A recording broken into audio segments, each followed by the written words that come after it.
ನಮಸ್ಕಾರ ಎಲ್ಲರಿಗೂ. ನಾನು ನಿಮ್ಮ ಪ್ರೀತಿಯ ರಾಯಚೂರು ಹುಡುಗಿ. ತಮಗೆಲ್ಲರಿಗೂ ಅಮ್ಮನ ಅಡುಗೆ ಮನೆ ಕಾರ್ಯಕ್ರಮಕ್ಕೆ ಹೃದಯಪೂರ್ವಕ ಸ್ವಾಗತ. ಇವತ್ತಿನ ಸ್ಪೆಷಲ್ ರೆಸಿಪಿ ಏನಪ್ಪ ಅಂದರೆ ಹಸಿಕಾಯಿನ ಬಳಸ್ಕೊಂಡು ಹೇಗೆ ಚಿತ್ರಾನ್ನ ಮಾಡ್ಬೋದು ಅಂತ ನೋಡ್ಕೊಂಡು ಬರೋಣ. ಮೊದಲಿಗೆ ಈ ಹಸಿಕಾಯಿ ಚಿತ್ರಾನ್ನ ಮಾಡಲಿಕ್ಕೆ ನಾನಿಲ್ಲಿ 2ರಿಂದ 3 ಹಸಿಕಾಯಿನ ತುರಿಮಿ ಎತ್ತಿಟ್ಕೊತಾ ಇದ್ದೀನಿ. ಹಾಗೆ 1 ಮೀಡಿಯಮ್ ಸೈಜ್ ಈರುಳ್ಳಿನ ಉದ್ದುದವಾಗಿ ಹೆಚ್ಚಿ ಎತ್ತಿಟ್ಕೋಬೇಕು. 4ರಿಂದ 5 ಹಸಿಮೆಣಸಿನ್ಕಾಯಿನ 1ರಲ್ಲಿ 4 ಭಾಗಗಳನ್ನಾಗಿ ಮಾಡಿ ಎತ್ತಿಟ್ಕೋಬೇಕು. ಹಾಗೆ 2 ಟೇಬಲ್ ಸ್ಪೂನಷ್ಟು ಹಸಿ ಶೇಂಗಾನ ಬಳಸ್ಕೊತಾ ಇದ್ದೀನಿ. 1 ಟೇಬಲ್ ಸ್ಪೂನಷ್ಟು ಉದ್ದಿನಬೇಳೆ ಹಾಗೆ ಸ್ವಲ್ಪ ಕರಿಬೇವನ್ನು ಕೂಡ ತೊಗೊತಾ ಇದ್ದೀನಿ. ನೀವು ಹಾಗೆ ಕಡಲೆಬೇಳೆ ಕೂಡ ಹಾಕೋಬಹುದು. ಹಾಗೆ ಮತ್ತೊಂದು ಕಡೆ ಒಂದು ಕಡಾಯಿನೂ ಕೂಡ ಕಾಯಲಿಕ್ಕೆ ಇಟ್ಟಿದ್ದೆ. ಆ ಕಡಾಯಿಗೆ 4ರಿಂದ 5 ಟೇಬಲ್ ಸ್ಪೂನಷ್ಟು ತುಪ್ಪನ ಹಾಕ್ತಾ ಇದ್ದೀನಿ. ನೀವು ಇದ್ರ ಬದಲಿಗೆ ಎಣ್ಣೆ ಕೂಡ ಹಾಕೋಬಹುದು. ತುಪ್ಪ ಇನ್ನೇನು ತುಂಬ ಚೆನ್ನಾಗಿ ಕಾದಾಗಿದೆ ಅಂದಮೇಲೆ ಅದಕ್ಕೆ ಅರ್ಧ ಟೇಬಲ್ ಸ್ಪೂನ್ ಜೀರಿಗೆ, ಅರ್ಧ ಟೇಬಲ್ ಸ್ಪೂನ್ ಸಾಸಿವೆನ ಹಾಕೋಬೇಕು. ಜೀರಿಗೆ ಸಾಸಿವೆ ಚಟಪಟ ಅಂದಮೇಲೆ ಮುಂಚೆನೇ ಹೆಚ್ಚಿ ಇಟ್ಕೊಂಡಿರುವಂತಹ ಈರುಳ್ಳಿನ ಇದೇ ಹಂತದಲ್ಲಿ ಹಾಕಿ ತುಂಬ ಚೆನ್ನಾಗಿ ಫ್ರೈ ಮಾಡ್ಕೋಬೇಕು. ಹಾಗೆ ಇದೇ ಹಂತದಲ್ಲಿ ನಾವು ತೊಗೊಂಡಿರುವಂತಹ ಉದ್ದಿನಬೇಳೆ ಸಹ ಹಾಕ್ಕೋಬೇಕು. ಹಾಗೆ ಸ್ವಲ್ಪ ಕರಿಬೇವು ಸಹ ಸೇರಿಸ್ಕೊಂಡು ತುಂಬ ಚೆನ್ನಾಗಿ ಫ್ರೈ ಮಾಡ್ಕೋಬೇಕು.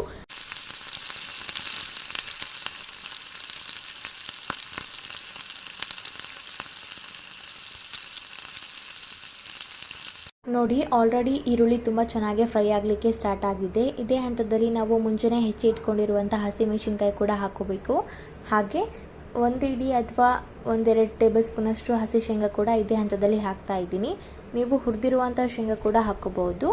ಅಥವಾ ಶೇಂಗಾ ತುಂಬ ಡೀಪ್ ಫ್ರೈ ಆಗಬೇಕು ಅಂದರೆ ಜೀರಿಗೆ ಸಾಸಿವೆ ಹಾಕಿದ ಮೇಲೇ ಶೇಂಗಾನ ಹಾಕೋಬೇಕು. ಆಗ ಅದು ತುಂಬ ಡೀಪ್ ಫ್ರೈ ಆಗುತ್ತೆ, ತುಂಬ ಕ್ರಂಚಿನೆಸ್ ಬರುತ್ತೆ. ಸ್ವಲ್ಪ ಮೀಡಿಯಮ್ ಆಗಿರಬೇಕು ಅಂದರೆ ಇದೇ ಹಂತದಲ್ಲಿ ಹಾಕ್ಕೊಳ್ಳಿ. ಹಾಗೆ ಇದೇ ಹಂತದಲ್ಲಿ ನಾನು ರುಚಿಗೆ ತಕ್ಕಷ್ಟು ಉಪ್ಪನ್ನು ಕೂಡ ಹಾಕ್ತಾ ಇದ್ದೀನಿ. ಹಾಗೆ ಇದೆಲ್ಲನೂ ತುಂಬ ಚೆನ್ನಾಗಿ ಕಲಸಿದ ಆದಮೇಲೆ ನಾವು ಮುಂಚೆನೇ ತುರಿಮಿ ಎತ್ತಿಟ್ಕೊಂಡಿರುವಂಥ ಹಸಿಕಾಯಿ ಕೂಡ ಹಾಕೋಬಹುದು. ಹಸಿಕಾಯಿ ಇಲ್ಲದೆ ಇರೋರು ಒಣಕಾಯಿ ಕೂಡ ಹಾಕೋಬಹುದು, ಅದು ಚೆನ್ನಾಗಿರುತ್ತೆ. 2 ತುಂಬ ಟೇಸ್ಟಿಯಾಗಿ ಬರುತ್ತೆ. ಹಾಗೆ ಕೊಬ್ಬರಿನ ಸಂಪೂರ್ಣವಾಗಿ ಫ್ರೈ ಮಾಡ್ಕೋಬೇಕು. ನೋಡಿ ಎಷ್ಟರ ಮಟ್ಟಿಗೆ ನಾನು ಫ್ರೈ ಮಾಡಿದ್ದೀನಿ ಅಂತ. ಈಗ ಮಾಡಿರುವಂಥ ಒಗ್ಗರಣೆಗೆ ಬಿಳಿ ಅನ್ನನ ಸೇರಿಸ್ಕೊಂಡು ತುಂಬ ಚೆನ್ನಾಗಿ ಕಲಿಸ್ಕೊಂಡ್ರೆ ಆಗೋಗುತ್ತೆ. ತುಂಬ ಟೇಸ್ಟಿಯಾಗಿ ಹಾಗೆ ತುಂಬ ಸಿಂಪಲ್ಲಾಗಿ ಮಾಡುವಂಥ ಹಸಿಕಾಯಿ ಚಿತ್ರಾನ್ನ ತಿನ್ನಲಿಕ್ಕೆ ರೆಡಿಯಾಗಿರುತ್ತೆ. ಇದು ತುಂಬ ಅಂದರೆ ತುಂಬಾ ಟೇಸ್ಟಿಯಾಗಿರುತ್ತೆ. ಒಮ್ಮೆ ಟ್ರೈ ಮಾಡಿ. ಈ ರೆಸಿಪಿ ನಿಮಗೆಲ್ಲರಿಗೂ ತುಂಬಾ ಇಷ್ಟ ಆಗಿದೆ ಅಂತ ಭಾವಿಸ್ತೀನಿ.